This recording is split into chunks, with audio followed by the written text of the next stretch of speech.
കേരളത്തിൽ യു.ഡി.എഫ് വിജയത്തിലും കേന്ദ്രത്തിൽ ഇന്ത്യ മുന്നണി നേടിയ മുന്നേറ്റത്തിലും ആഹ്ലാദം പ്രകടിപ്പിച്ചുകൊണ്ട് റിയാദിലെ കെ.എം.സി.സി, ഒ.ഐ.സി.സി പ്രവർത്തകർ യോഗം ചേർന്നു. റിയാദിലെ ബത്തഹയിൽ നടന്ന പരിപാടിയിൽ പ്രവർത്തകർ ലഡു വിതരണവും പായസ വിതരണവും നടത്തി. നിരവധി പ്രവർത്തകരും നേതാക്കളും പങ്കെടുത്തു. വർഗീയതയ്ക്കെതിരെ പൊരുതി നേടിയ വിജയമാണിതെന്ന് നേതാക്കൾ അഭിപ്രായപ്പെട്ടു. ഇന്ത്യയിലെ ജനങ്ങൾ എല്ലാവരും മതേതര വിശ്വാസികളാണ്.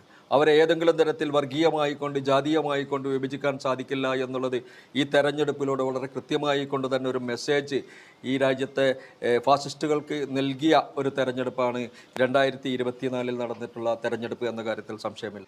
കേരളത്തിലുണ്ടായ വിജയം അത് നിങ്ങളൊക്കെ കാണുന്ന പോലെയല്ല, അതിന് ഒരു വലിയ അർത്ഥമുണ്ട്. കാരണം കേരളത്തിലുള്ള ഏകദേശം 140 മണ്ഡലങ്ങളിലും 130ഓളം മണ്ഡലങ്ങളിൽ UDF ലീഡാണ്.